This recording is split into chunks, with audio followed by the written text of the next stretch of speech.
क्या होता है और उसके कुछ टर्मिनोलॉजीज।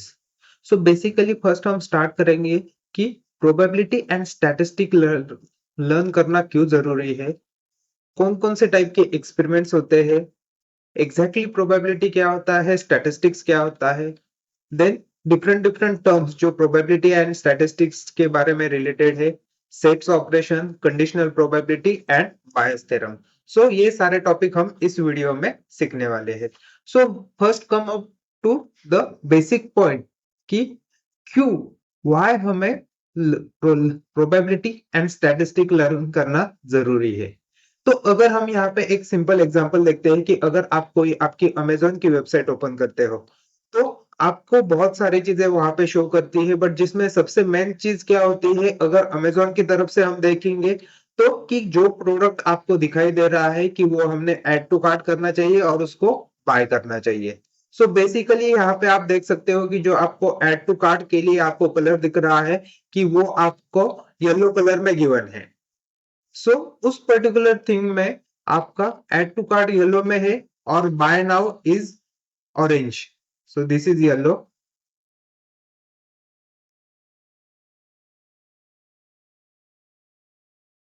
तो ये दो जो कलर है वही कलर अमेजोन ने क्यों पिक किए हैं। तो it is not a random, Amazon has thought very much deep into choosing this colour कि अगर यहाँ पे हम येलो कलर रखेंगे तो क्या प्रोबेबिलिटी है कि जो पर्सन इस पर्टिकुलर पेज को विजिट कर रहा है वो उसके ऊपर क्लिक करेगा। अगर वही बटन अगर आपका ग्रीन में है तो क्या प्रोबेबिलिटी है वो कलर, अगर ग्रीन होगा तो वो पर्टिकुलर जो कस्टमर है वो उसको पिक करेगा। सो इस चीज को बोला जाता है ए बी टेस्टिंग। तो इस प्रकार से अगर यहाँ पे ए एंड बी, अगर ए इवेंट हम रखते हैं तो क्या आउटपुट आने वाला है, बी मतलब ग्रीन कलर रखेंगे तो क्या आउटपुट आने वाला है। तो ये चीजें टेस्ट की जाती है। ये किसके ऊपर हम इवेल्युएट करेंगे, द प्रोबेबिलिटी। अगर येलो है तो क्या प्रोबेबिलिटी है वो पॉइंट क्लिक करने की, पेज क्लिक करने की। अगर बी मतलब ग्रीन कलर है तो क्या प्रोबेबिलिटी है कि वो ऐड टू कार्ट के ऊपर क्लिक करेगा। सिमिलरली बाय नाउ के लिए ऑरेंज कलर रखा हुआ है, सो क्या प्रोबेबिलिटी रहेगी कि अगर वो ऑरेंज रहेगा तो उसके ऊपर बाय नाउ पे ऊपर क्लिक करेगा, अगर रेड रहेगा तो क्या प्रोबेबिलिटी रहेगी कि उसके ऊपर क्लिक करेगा। सो यहाँ पे मेन चीज हमारी क्या आ जाती है, that we should calculate a probability. So इसके लिए हमें प्रोबेबिलिटी कैसे कैलकुलेट करनी है वो चीज अंडरस्टैंड करना जरूरी है। वैसे अगर हम दूसरा एग्जांपल देखते हैं कि अगर हमने ये पर्टिकुलर बुक के ऊपर का पेज ओपन किया है अमेजोन के ऊपर, तो उसी के नीचे आप देख सकते हो कि आपको फ्रीक्वेंटली बॉट टुगेदर का टॉपिक दिखता है, एज वेल एज वहां पे आपको दिखता है कि रिलेटेड एटम्स टू दिस। सो यहाँ पे भी अगेन क्या होता है कि अगर कस्टमर ने ये बुक पर्टिकुलरली परचेस की हुई है या फिर वो परचेस कर रहा है तो उसके साथ उसने ये भी बाय करना चाहिए, ये भी बाय करना चाहिए, क्योंकि अमेजोन का मेन ऑब्जेक्टिव क्या है कि उसको मैक्सिमम चीजें यूजर ने परचेस करनी चाहिए, उसका सेल सबसे ज्यादा रहना चाहिए। तो अगर यहाँ पे यही बुक आपकी सेकंड नंबर के ऊपर क्यों दी है और यही बुक आपको थर्ड नंबर के ऊपर दी गई है, कोई और बुक क्यों नहीं है, क्योंकि यहाँ पे again they calculate the probability. तो यहाँ पे भी आपकी प्रोबेबिलिटी कैलकुलेट की जाती है कि ये अगर बुक परचेस की है तो ये सेकंड बुक उसने परचेस करने के क्या चांसेस है। सो ये जो प्रोबेबिलिटी होती है उस प्रोबेबिलिटी को बोला जाता है कंडीशनल प्रोबेबिलिटी।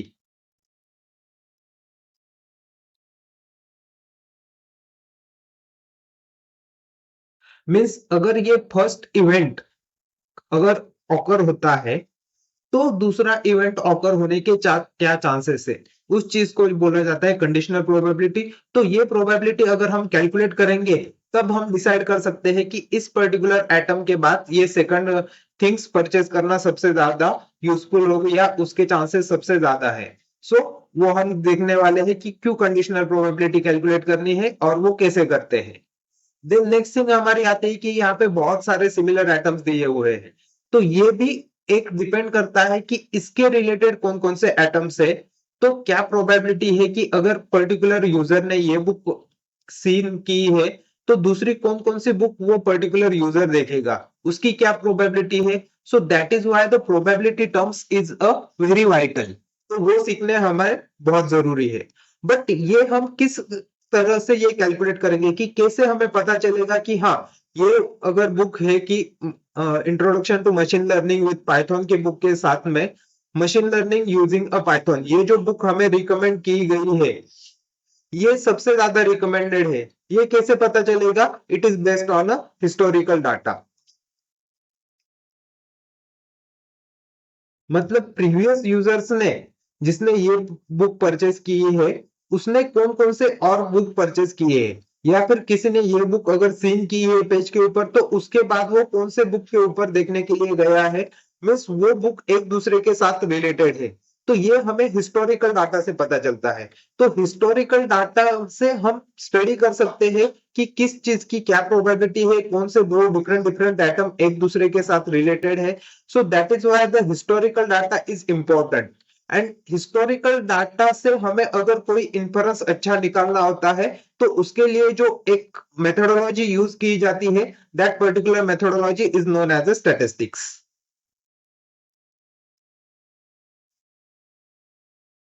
देन थर्ड, अगर हम एग्जांपल देखते हैं कि अगर कोई भी आप सोशल मीडिया प्लेटफॉर्म जो सबसे ज्यादा यूज करते हो, तो कभी भी आप किसी सोशल मीडिया प्लेटफॉर्म पे जाते हो या फिर एंटरटेनमेंट प्लेटफॉर्म पे जाते हैं, जैसे नेटफ्लिक्स हो गया, तो नेटफ्लिक्स आपको डिफरेंट डिफरेंट रिकमेंडेशन जो होगा वो रिकमेंडेशन आपको शो करने वाला है।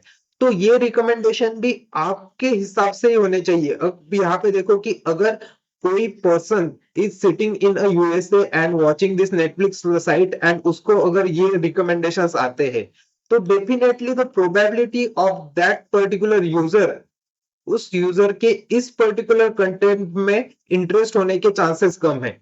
और वो चीज इसके वजह से वो इस पर्टिकुलर नेटफ्लिक्स प्रोग्राम को या नेटफ्लिक्स के प्लेटफॉर्म को सब्सक्राइब करेगा, ये चांसेस कम हो जाते हैं। So again based on the historical data कि उस लोकेशन के जो यूजर्स है उन्होंने कौन से प्रोडक्ट ज्यादा सीन किए हैं, कौन से मूवीज उनको सबसे ज्यादा प्रेफर्ड है, so as per that particular statistics हम चूज करते हैं कि हाँ, ये पर्टिकुलर जो मूवीज है ये इंडियन यूजर को शो करने चाहिए।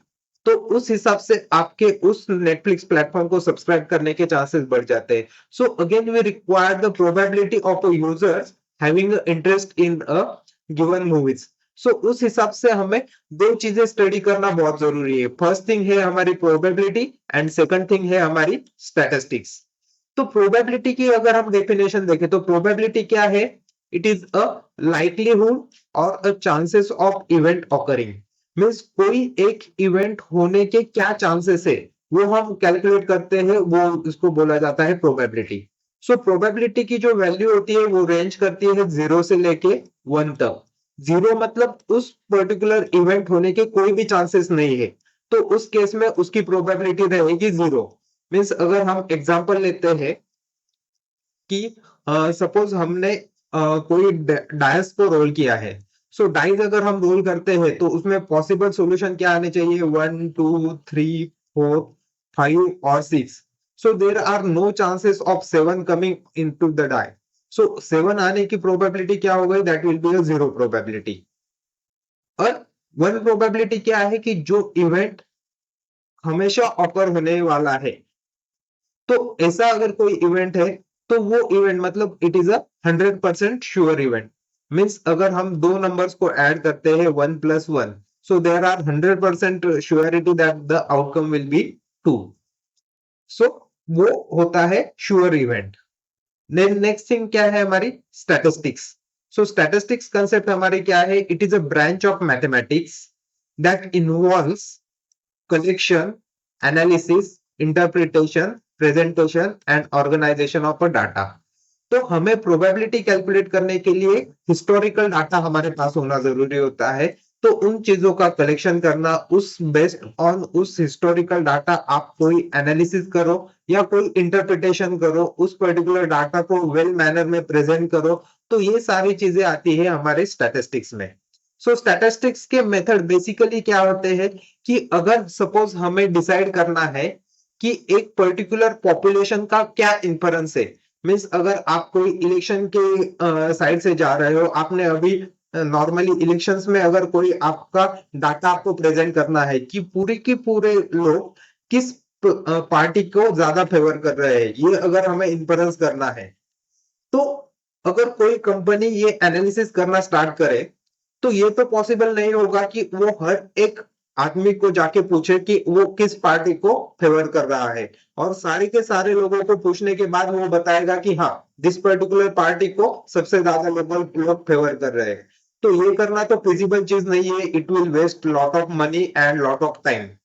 सो अगर वही चीज हमें क्विकली करनी है, तो मोस्ट प्रोबेबल सॉल्यूशन क्या रहेगा कि हम उसमें से सिर्फ कुछ different different variety of people को कलेक्ट करें और उनसे हम पूछे कि उनका प्रेफरेंस क्या है, और उस प्रेफरेंस से पूरे पॉपुलेशन का क्या फेवर है वो हम एनालाइज कर सकते हैं। सो वो चीज जो स्टडी होती है with the help of a definite methods, उसको बोला जाता है स्टैटिस्टिक्स। तो वो दो चीजें हम इस पर्टिकुलर वीडियो में देखने वाले हैं। तो बेसिकली जब भी हम डाटा एनालिसिस करने वाले हैं, तो ये चीजें बहुत जरूरी है कि हमें इन्फरेंस निकालना है, और वो इन्फरेंस जो होना चाहिए वो मैथमेटिकल कैलकुलेशन के ऊपर बेस होना चाहिए। सो दैट इज व्हाई हम प्रोबेबिलिटी एंड स्टैटिस्टिक्स के ऊपर इस वीडियो में फोकस करने वाले हैं। So now we will come to some basic terminology, कि कौन कौन से टर्म्स बहुत ज्यादा यूजफुल होते हैं when learning a probability and statistics. So सबसे पहले अब हम इस पर्टिकुलर चीज में देखने वाले हैं कि एक्सपेरिमेंट, हमें कोई अगर एक्सपेरिमेंट, जैसे हमने अभी एक एग्जांपल देखा कि कौन से एक पर्टिकुलर एरिया के पीपल किस पार्टी को फेवर कर रहे हैं, तो ये एक एक्सपेरिमेंट हो गया। ऐसे डिफरेंट डिफरेंट हम एक्सपेरिमेंट हम परफॉर्म कर सकते हैं। तो एक्सपेरिमेंट बेसिकली क्या होता है कि सपोज मैं I want to create a water molecule. तो वाटर मॉलिक्यूल हमें पता है कैसे बनता है, it's mathematical, it's chemistry formula is 2H plus O gives us a water molecule, जो हमारा होता है H2O। तो हमें पता है कि हमारे पास दो हाइड्रोजन एटम्स होंगे और एक ऑक्सीजन एटम्स होगा। तो हमें डेफिनेट आंसर पता है कि हमें जो मिलने वाला है वो है एक वाटर मॉलिक्यूल। सो ये एक्सपेरिमेंट क्या हो गया, this particular type of experiment is known as a deterministic experiment.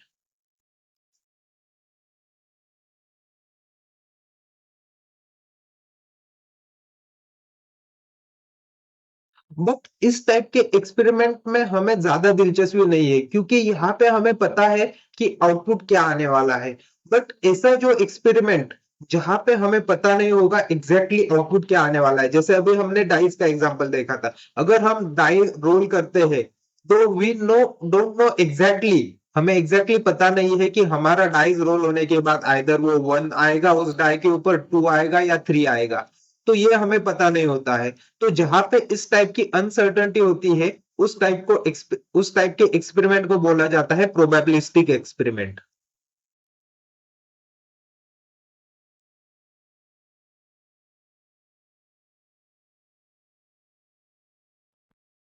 और जो आउटकम होता है, तो आउटकम हमारा क्या रहेगा उस एक्सपेरिमेंट का, कि अगर डाई रोल करने के बाद आइदर हमारा डाइस पे 1 आएगा और 2 आएगा और 3 आएगा और 4 आएगा और 5 आएगा और 6 आएगा। सो इसमें से कोई भी एक आउटपुट उस डाई के ऊपर आ सकता है, तो उसको बोला जाता है आउटकम। तो ये सारे पॉसिबल आउटकम जो है उनका अगर हम ग्रुप करेंगे, तो उसको बोला जाता है सैंपल स्पेस। तो इस एक्सपेरिमेंट का आपका सैंपल स्पेस क्या रहेगा, 1, 2, 3, 4, 5 and 6। This is a sample space, मतलब इनमें से कोई भी आंसर आने के हमारे चांसेस है।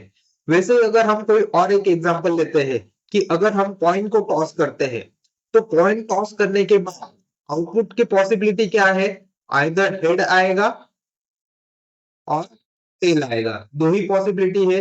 तो इसका सैंपल स्पेस आएगा H and T। So this will be a sample space if we coin toss a one coin. But अगर हम दो कॉइन टॉस करते हैं, if we toss a two coins,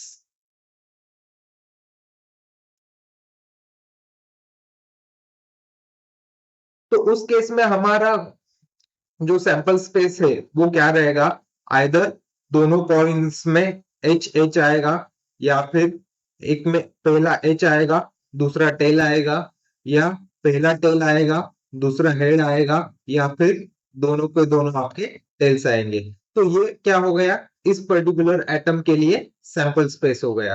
तो यहाँ पे आपका सैंपल स्पेस जो होता है वो कितने होने चाहिए, वो आप सिंपली एक फॉर्मूला से कैलकुलेट कर सकते हो, जहां पे आपका यहाँ पे कौन कौन से दो सैंपल थे possible outcome, H and tell.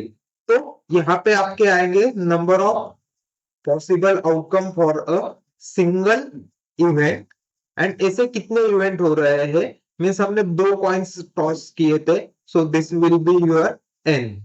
So 2 raised to n से आप कैलकुलेट कर सकते हो कि कितने नंबर ऑफ सैंपल स्पेस आपका होना चाहिए। So you can write it over here as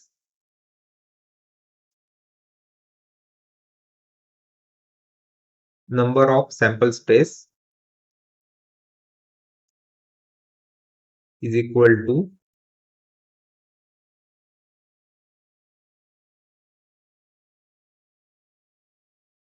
number of possible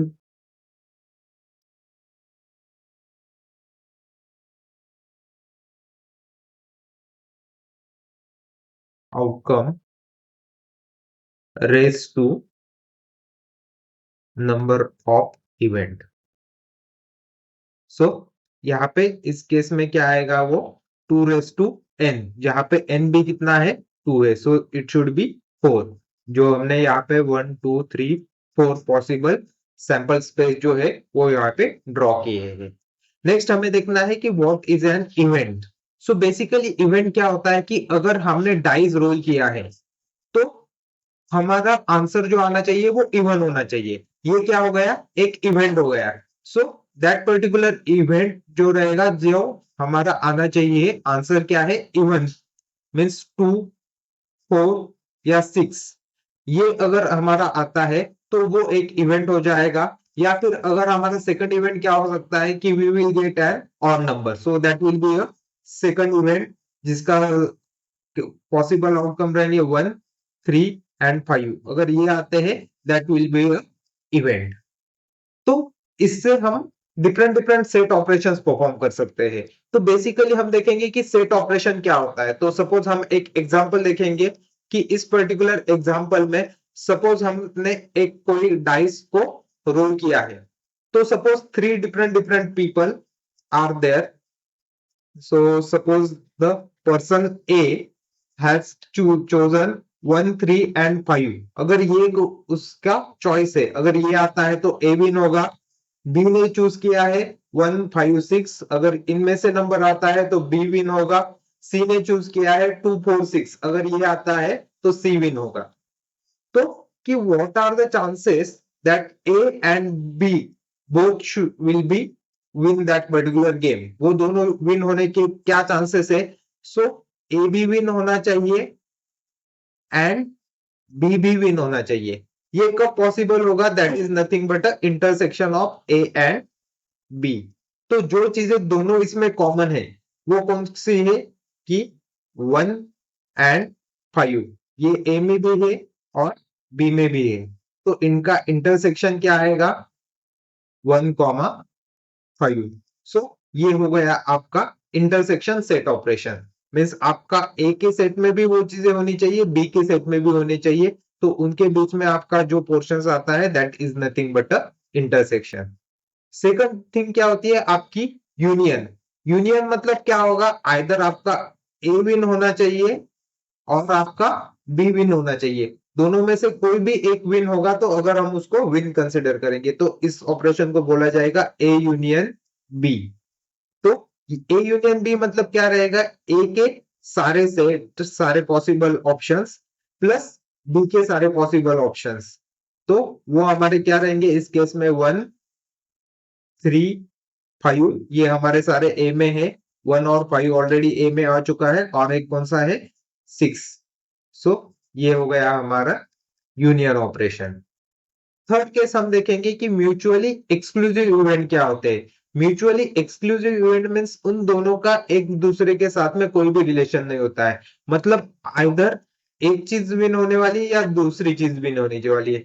तो अगर हम यहाँ पे कंसिडर करेंगे ए और सी में, तो आपका डाई अगर रोल होगा तो उसमें पॉसिबल ये सारे ऑड नंबर है, ये इवन नंबर है। तो there are only one possibility, either उसमें ऑड नंबर आ सकता है या फिर इवन नंबर आ सकता है। दोनों साइमल्टेनियसली आना पॉसिबल नहीं है। So that is why such event is known as a mutually exclusive event. And last आपका होता है non mutually exclusive event. Non mutually exclusive event मतलब अगर हम कंसिडर करते हैं कि अगर हमने एक डाई लिया है तो फर्स्ट इवेंट हम रखेंगे कि इवन नंबर आना चाहिए। सो इवन नंबर का इवेंट क्या रहेगा? This is a event even. So 2, 4 and 6 is a event of even number. और सेकंड इवेंट हम पिक करते हैं कि आपका रोल जब डाई रोल करेंगे तो सपोज 3 के ऊपर आपका आंसर होना चाहिए। सो उसके पॉसिबल इवेंट क्या रहेंगे? More than 3 should be 4, 5 and 6। सो यहाँ पे हमारा 4 एंड 6 दोनों इवेंट में पॉसिबल होने वाला है। So that's is why this particular event is known as a non mutually exclusive event. तो उसी को कंटिन्यू करते हुए हम अभी देखेंगे कि हम प्रोबेबिलिटी कैलकुलेट कैसे कर सकते हैं। तो उसके लिए हमारे पास फॉर्मूला गिवन है कि अगर हमें पता है कि हमें कैलकुलेट करना है probability of event A event होने के क्या चांसेस है, तो उसकी प्रोबेबिलिटी हम कैसे कैलकुलेट कर सकते हैं? Outcome of event A divide by total outcome in a entire sample space. तो यहाँ पे अभी हम वो सेम चीज एक एग्जांपल के थ्रू देखेंगे कि सपोज अभी हमें देखना है कि ये एक एग्जांपल है जहां पे आपके पास ग्रुप ऑफ 15 पीपल्स है और उनमें आपने एक सर्वे कंडक्ट किया है कि उनसे आपने क्वेश्चन पूछे कि उनको टी पसंद है या नहीं, कॉफी पसंद है या नहीं, और आपको जो रिजल्ट मिला है आपने एक ग्राफ में प्लॉट किया है in a Venn diagram. So there are total, अगर हम इसको एक टेबल में भी प्लॉट करेंगे जिस टेबल को बोला जाता है कॉन्टिंजेंसी टेबल। सो कॉन्टिंजेंसी टेबल के हम ऊपर कॉलम्स में लिखेंगे ऐसे कितने लोग आपको मिले जिनको चाय पसंद है, दूसरा कॉलम बनाया ऐसे कितने लोग मिले जिनको चाय पसंद नहीं है, वैसे और एक आपने रोज बनाए कि जिनको कॉफी पसंद है, और एक रो बनाया कि जिनको कॉफी पसंद नहीं है। तो अब आपको क्या वैल्यूज प्लेस करने हैं कि ऐसे आपके पास कितने लोग हैं जिनको चाय भी पसंद है और कॉफी भी पसंद है। मतलब आपके वेन डायग्राम में जो सेंटर में आएगा उनको टी भी पसंद है, कॉफी भी पसंद है। सो आपके पास ऐसे 3 पीपल है जिनको चाय पसंद है एज वेल एज कॉफी पसंद है। अब ऐसे कितने लोग हैं जिनको चाय तो पसंद है बट कॉफी पसंद नहीं है? मतलब इस एरिया में जो ग्रीन एरिया में आ रहे हैं वो 4 पीपल ऐसे हैं जिनको चाय तो पसंद है बट कॉफी पसंद नहीं है। तो ऐसे हमारे पास कितने पीपल है? We have total 4 people. अब हमें क्या देखना है कि ऐसे कितने पीपल है जिनको कॉफी पसंद है but they don't love a T. तो यहाँ पे जो ब्लू सर्कल में सिर्फ है ब्लू साइड में वो आपके हो जाएंगे कि जिनको कॉफी तो पसंद है इन 6 लोगों को बट चाय पसंद नहीं है। सो ऐसे हमारे पास कितने हैं? टोटल 6। अब हमें देखना है कि ऐसे कितने लोग हैं जिनको चाय भी पसंद नहीं है और कॉफी भी पसंद नहीं है। सो जो दोनों सर्कल के बाहर है ऐसे 2 लोग हमारे पास है जिनको चाय भी पसंद नहीं है और कॉफी भी पसंद नहीं है। तो ये वैल्यू आ जाएगी आपकी 2। तो इससे आपको क्या पता चलता है कि टोटल चाय लाइक करने वाले कितने हैं? 4 + 3 7। तो 7 लोग ऐसे हैं कि जिनको चाय पसंद है, एंड जिनको कॉफी पसंद है ऐसे कितने लोग हैं? 6 + 3 9। सो 9 लोग ऐसे हैं कि जिनको कॉफी पसंद है।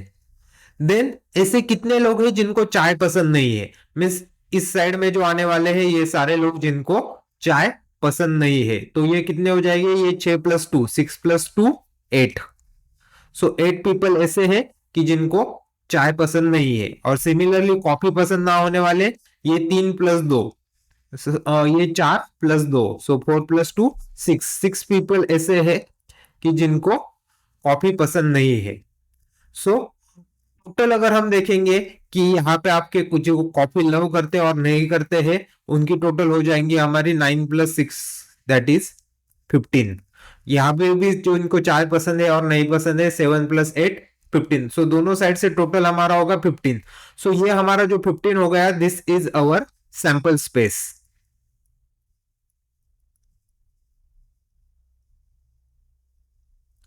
अभी हम कुछ प्रोबेबिलिटी कैलकुलेट करेंगे। तो सबसे पहले हमें कौन सी प्रोबेबिलिटी कैलकुलेट करनी है? The probability of people who loves the T. ऐसे कितने पीपल है जिनको चाय पसंद है? यहाँ पे हमने ऑलरेडी कैलकुलेट किया है, there are 7 people who loves the tea. हमारा फॉर्मूला क्या है? Number of people who loves the tea which is 7। अगर इसी चीज को हमें लिखना है, हम शॉर्ट में ऐसे लिख सकते हैं, द प्रोबेबिलिटी हु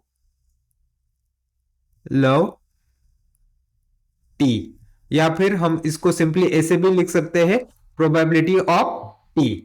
तो ये क्या हो जाएगी? टोटल 7 पीपल ऐसे हैं जिनको चाय पसंद है, divide by our total sample space. Total sample space हमारा कितना है? 15। तो ये हो गई हमारी प्रोबेबिलिटी जिनको चाय पसंद है। वैसे ही हम प्रोबेबिलिटी कैलकुलेट कर सकते हैं कि जिनको कॉफी पसंद है, so it will be written as P of C. Coffee पसंद है ऐसे कितने लोग हैं टोटल? हमारे पास यहाँ पे दिख रहा है कि टोटल 9 पीपल ऐसे है। So we can write it as a 9 divide by total sample space हमारे पास कितना है? 15। सो ये आपकी हो गई प्रोबेबिलिटी जिनको कॉफी पसंद है। अब ऐसी प्रोबेबिलिटी क्या है? That people who loves either coffee और टी, जिनको आइदर चाय पसंद है आइदर कॉफी पसंद है। तो ये आपका क्या आएगा? पीपल हु लव टी और कॉफी। तो ये आप कैसे लिख सकते हो? पीपल हु लव टी और कॉफी। तो जिनको दोनों पसंद है, ऐसे हमारे आइदर टी पसंद है या कॉफी पसंद है, मीन्स ऊपर का आपका जो टोटल ब्लॉक हो गया वो कितना हो गया? टोटल 13। सो 13 पीपल ऐसे हैं जिनको कोई तो भी एक चीज पसंद है। So we can write it as 13 divide by 15। ये इसकी हो गई प्रोबेबिलिटी। अब हमें देखना है कि ऐसे कौन लोग हैं कि जिनको चाय और कॉफी दोनों पसंद है। तो चाय, जो चाय को पसंद करते हैं एंड कॉफी को पसंद करते हैं, ऐसे हमारे पास कितने लोग हैं? 3 लोग। तो इसको हम कैसे लिख सकते हैं? The probability of a people who love T and coffee both.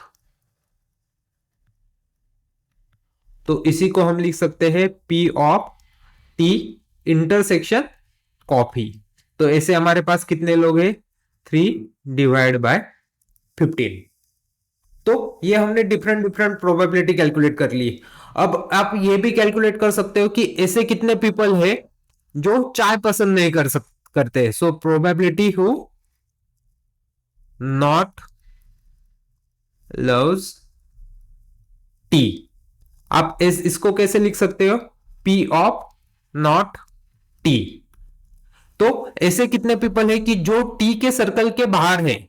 सो ये 6 + 2 कितने हो गए? 8 पीपल। यहां पे हमने ऑलरेडी कैलकुलेट किया है who don't love tea, total कितना है? 8। So that we can write it over here 8 by 15। Similarly we can calculate probability of people who don't love coffee. ऐसे कितने पीपल है हमारे पास डोंट लव कॉफी? हमने कैलकुलेट किया हुआ है 6। सो ये हमारा आएगा 6/15। ठीक है। अब हमें अगर ऐसा कुछ पूछ चाहिए कि ऐसे कितने पीपल है जिनको चाय भी पसंद नहीं है एंड कॉफी भी पसंद नहीं है, तो वो भी हम कैलकुलेट कर सकते हैं कि probability of people who not love T and coffee. Means अब इसको आप दो तरीके से कर सकते हो कि आप इसको इस हिसाब से लिख सकते हो, probability of people who don't love tea और coffee. Who don't love tea और कॉफी, तो हमने यहाँ पे जो टी और कॉफी इसमें से कोई पसंद करता है ये तो हमने ऑलरेडी लिखा हुआ है। सो हमने अगर इक्वेशन फिर से एक बार मैं रिपीट करता हूं कि मैंने अभी क्या कंडीशन रखी है। I want to know the people who don't love, not love tea और कॉफी। तो ऐसे पीपल चाहिए जो टी या कॉफी कोई भी एक चीज पसंद नहीं करते। तो यहां पे आप देख सकते हो कि जो don't love tea, don't love coffee कितने हैं? 2। So 2/15 that we can easily write. So इसकी प्रोबेबिलिटी अब हम इसको लिख सकते हैं, probability of people who don't like tea and coffee both. तो इसका इंटरसेक्शन एंड कॉफी ये कितना है? 2/15। आप इसको ऐसे भी लिख सकते हो कि जिनको टी पसंद है और कॉफी पसंद है, ऐसे कितने लोग हैं? 13। और जिनको ये दोनों चीजें भी नहीं पसंद है, मीन्स क्या हो जाएगा? जिनको ये चीजें पसंद नहीं है, तो ऐसे कौन बचेंगे? जो बाहर रह चुके हैं। तो इसी को आप लिख सकते हो ऐसे, the probability of people who don't love T and don't love coffee is equal to probability of people who don't love tea और कॉफी। तो आप इसी चीज को जो डोंट लव मीन्स यहाँ पे क्या आएगा? टोटल सैंपल स्पेस से 1 माइनस जिनको टी और कॉफी दोनों पसंद नहीं है, वो कितना हो जाएगा? 13/15। तो ये भी आप कैलकुलेट कर सकते हो। सो इसी को हम कंटिन्यू करेंगे यहाँ पे। तो एक बार मैं फिर से रिपीट करता हूं इस चीज को कि जिन्हों को टी भी पसंद नहीं है और कॉफी भी पसंद नहीं है, ऐसे पीपल हम अभी मार्क कर रहे हैं। हमें यहाँ पे ये अंडरस्टैंड करना है कि वो हम कैसे कर सकते हैं। तो probability of not loving both the thing, जिनको दोनों चीजें पसंद नहीं है, वो हम कैलकुलेट कर सकते हैं टोटल पीपल माइनस जिनको दोनों चीजें पसंद है। मतलब सेम चीज हम कैसे लिख सकते हैं कि is equal to total minus probability of people who loves tea और कॉफी। इस हिसाब से भी लिख सकते हैं। टोटल मतलब हमारे कितने हो गए? Total 15 out of 15 minus people who loves coffee और tea means probability of who loves tea और कॉफी। तो ये हम कर सकते हैं, दैट इज 15/15 माइनस ये हमने ऑलरेडी यहाँ पे कैलकुलेट किया है, that is 13/15 minus 13/15 is equal to 2/15 जो हमने यहाँ पे कैलकुलेट किया है। Both things are nothing but same. अब इसके अलावा कुछ हम और कंडीशन देखेंगे कि अगर अब हमें इस हिसाब से कंडीशन लिखनी है, ध्यान से सुनो आप एक बार, कि we want to know the probability of people who loves tea given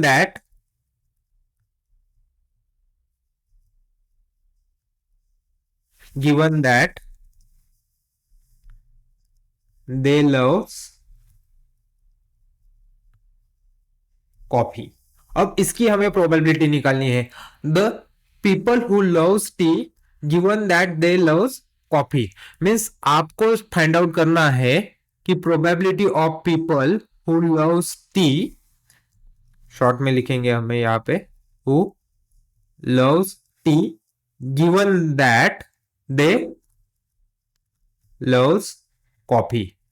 तो ये आपकी प्रोबेबिलिटी निकालनी है। मींस आपको एक कंडीशन दी हुई है कि आपके पास जिनको कॉफी पसंद है उसमें से कितने लोगों को चाय पसंद है, ये आपको फाइंड आउट करना है। सो इस टाइप की जो प्रोबेबिलिटी होती है, इस प्रोबेबिलिटी को कहा जाता है कंडीशनल प्रोबेबिलिटी।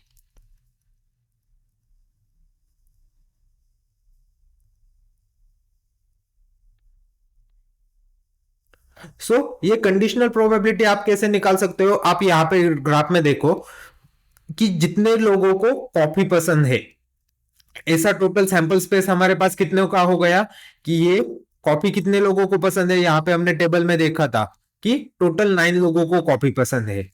सो वो आपका सैंपल स्पेस आ जाएगा। मतलब अभी आपका सैंपल स्पेस जो है वो रिड्यूस हो चुका है 9 पे।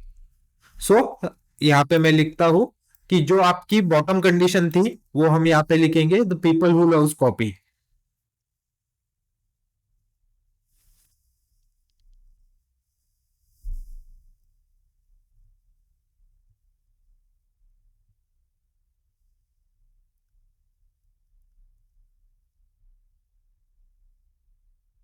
तो ये हमारा डिनोमिनेटर हो गया। और इसमें आपको क्या फाइंड आउट करना है कि who loves tea and coffee.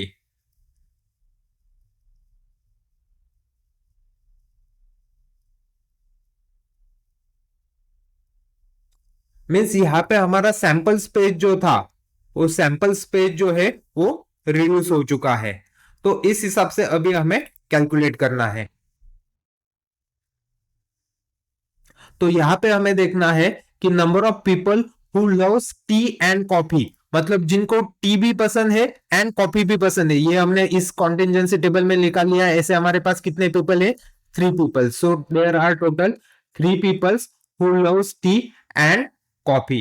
And number of people who loves coffee, number of people who loves coffee कितने हैं? यहाँ पे दिया हुआ है total 9 people.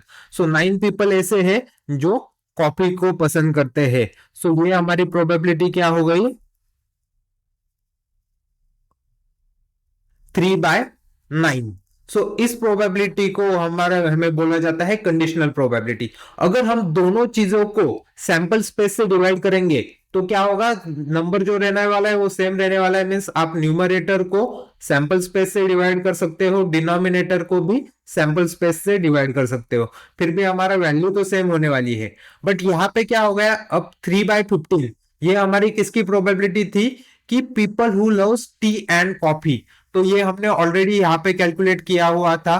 The people who loves tea and coffee 3/15। तो इसी को हम रिप्लेस कर सकते हैं, is equal to people, probability of people who loves tea intersection coffee divide by, नीचे हमारी क्या प्रोबेबिलिटी है? Number of people who loves coffee. तो इसकी भी प्रोबेबिलिटी हमने ऑलरेडी कैलकुलेट की थी। Number of people who loves coffee is 9/15। So we can replace it with C. So this will be the probability of C. तो इसी चीज को हम कैसे लिख सकते हैं? The probability who loves tea given that they love coffee can be written as probability of t given that they love coffee is equal to probability of people who loves tea intersection coffee given that by probability of coffee. So this we can say it as a formula of conditional probability. Means आपको अगर किसी चीज की probability निकालनी है with a condition, तो दोनों के इंटरसेक्शन की प्रोबेबिलिटी डिवाइड बाय उस कंडीशन की प्रोबेबिलिटी, इस हिसाब से आप कंडीशनल प्रोबेबिलिटी जो है वो कैलकुलेट कर सकते हो। तो ये चीज आपको क्लियर हो चुकी होगी। अब हम एक और प्रोबेबिलिटी कैलकुलेट करते हैं, that people who loves coffee given that they loves T. तो ये हम एक और प्रोबेबिलिटी कैलकुलेट करेंगे, that is probability of people who loves coffee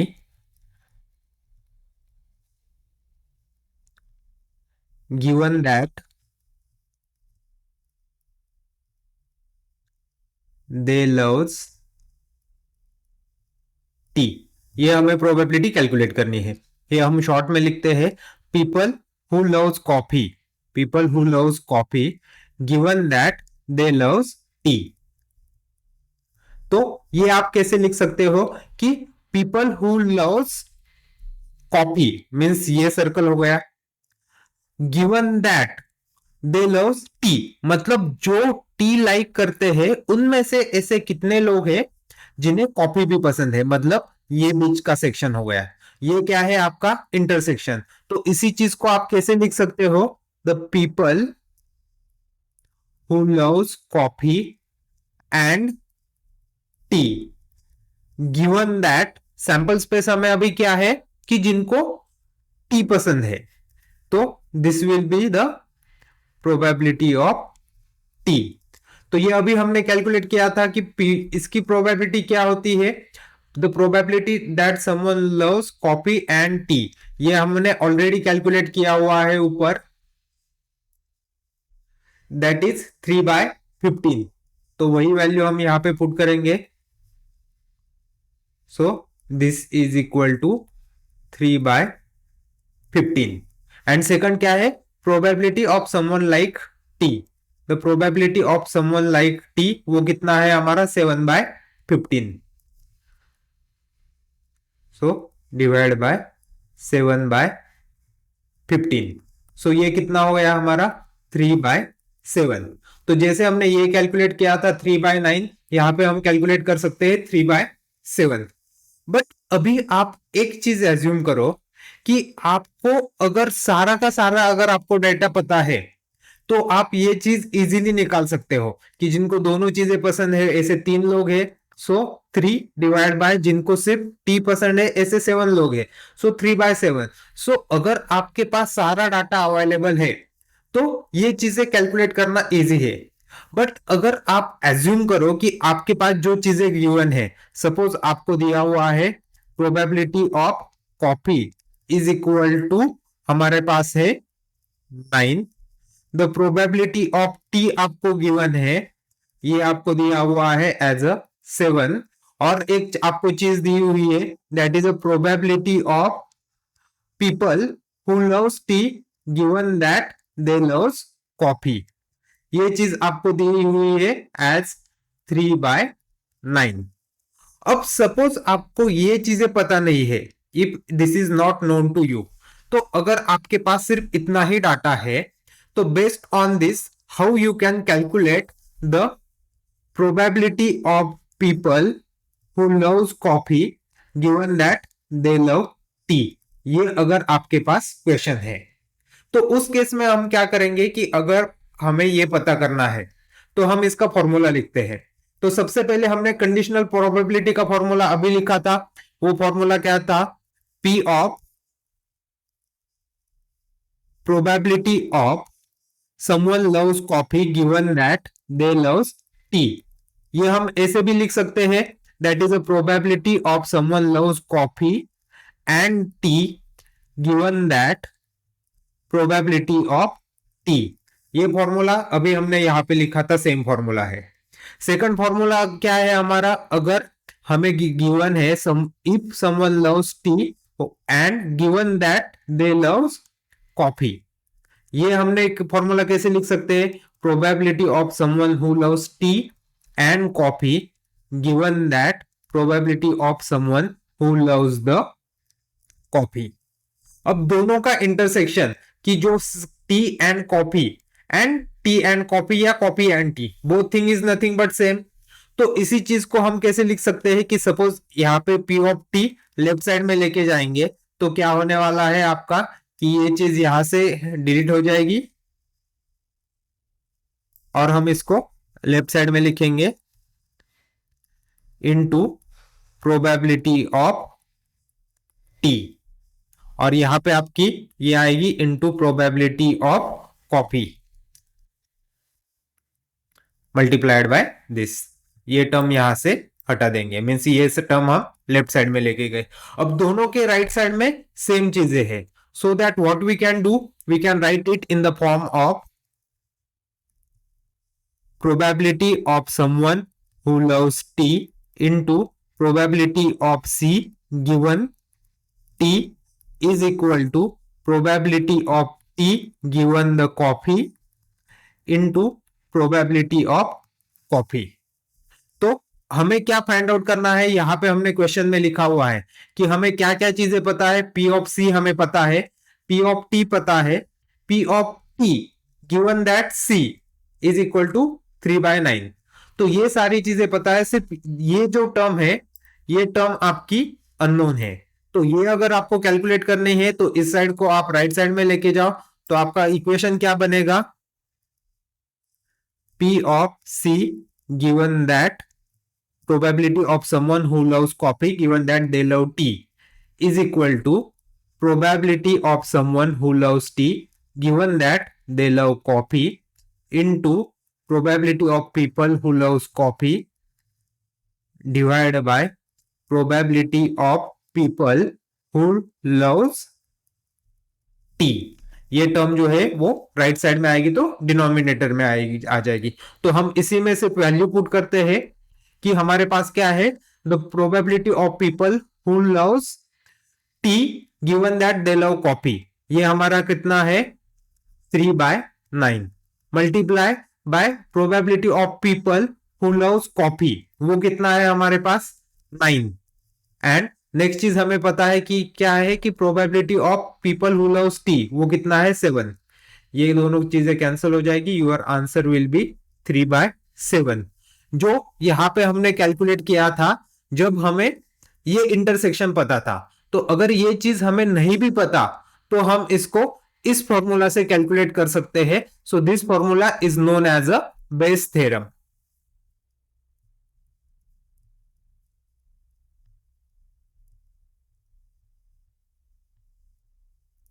so normally इसको लिखा जाता है P of A given that B is equal to P of B given that A into P of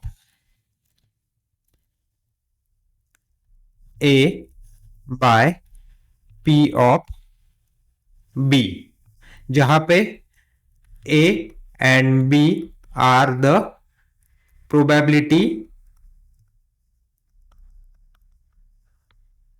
of event, then P of A given B is probability of A given that B is true, and probability of B by A is probability of B given that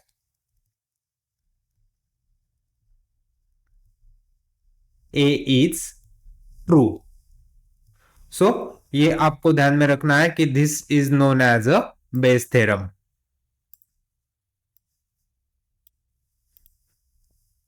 so thank you everyone. अगर आपको कुछ doubt है तो आप comment section में पूछ सकते हो।